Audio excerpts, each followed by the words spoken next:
Bonjour, ici Jean-Pierre Charbonneau, un résident de Belleuil que plusieurs connaissez sans doute. J'ai d'ailleurs été votre député à l'Assemblée nationale pendant 25 ans, de 1976 à 2006. Et c'est au siècle dernier que je suis devenu pour la première fois membre de la Société d'histoire et de généalogie de Belleuil-Mont-Saint-Hilaire.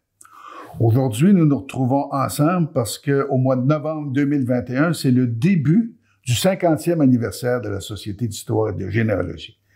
Et pour l'occasion, les membres ont fouillé les archives et vous ont préparé 12 capsules mensuelles sur l'histoire locale ou sur les événements locaux qui ont marqué notre région.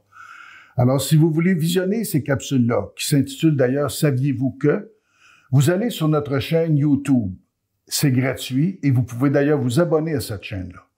Vous pourrez aussi avoir des informations sur ces capsules en allant sur notre site web, l'adresse est en bas de l'écran, ou sur notre page Facebook. Écoutez, vous allez faire des découvertes étonnantes et même si vous habitez la région depuis très longtemps, il y a des choses qui vont vous surprendre. Alors, écoutez, bon visionnement, bonne découverte.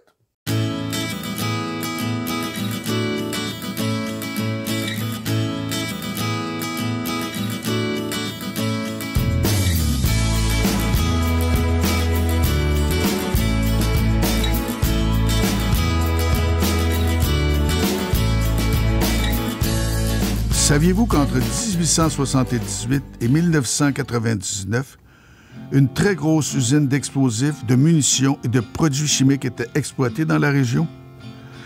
De 1878 à 1917, l'usine se trouvait sur le territoire de Saint-Basile-le-Grand et d'une partie de Belleuil, qui deviendra éventuellement, en 1917, McMasterville.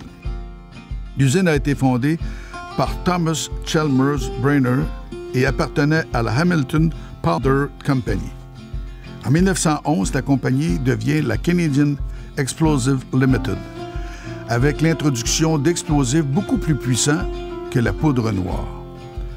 En 1927, elle prend le nom de la Canadian Industries Limited, la fameuse CIL, à la suite d'une fusion commerciale visant à diversifier sa production.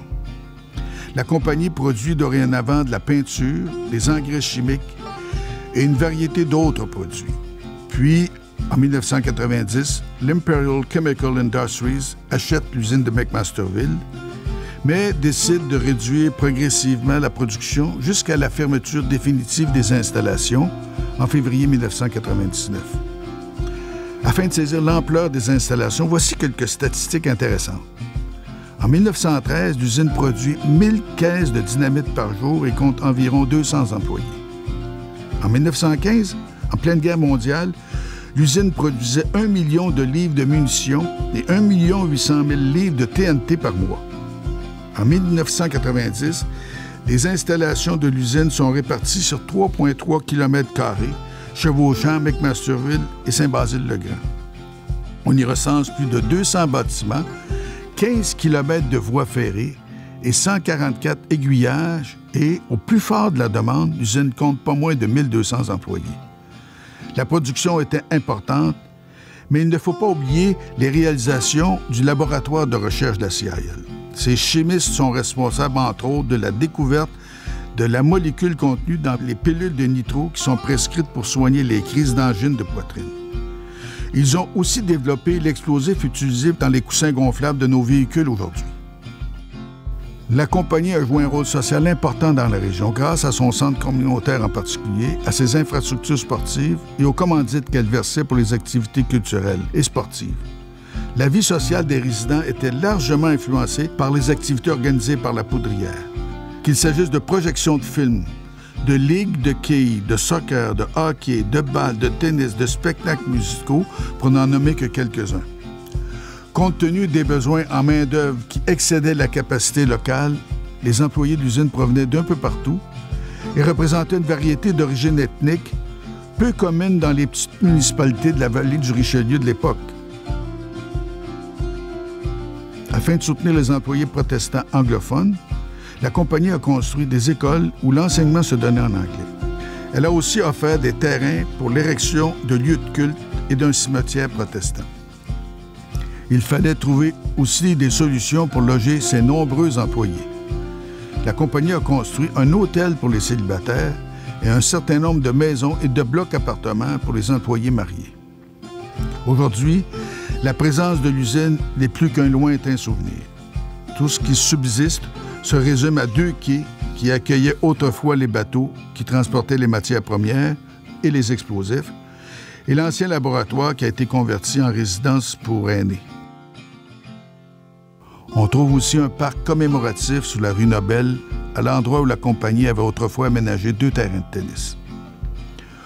Au-delà des impacts positifs de l'usine sur la communauté et l'économie locale, nous avons un devoir de mémoire envers les nombreuses personnes qui ont été blessées ou qui ont perdu la vie en travaillant à l'usine. Il s'agissait d'un emploi bien rémunéré, certes, mais extrêmement dangereux. Plusieurs se souviendront de l'importante explosion survenue le soir du 1er octobre 1975 qui a causé la mort de 8 employés, en a blessé 7 autres et a provoqué des dommages totalisant 1,7 million de dollars. L'émoi et la consternation étaient palpables chez les citoyens de la région qui avaient tous un parent, un ami ou un voisin employé à la CIA.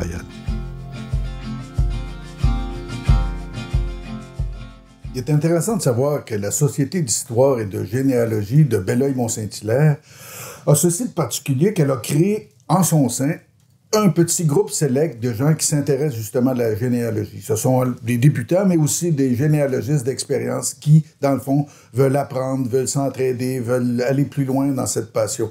Alors, si ça vous intéresse ou si vous voulez avoir plus d'informations, allez sur notre site web. À la prochaine.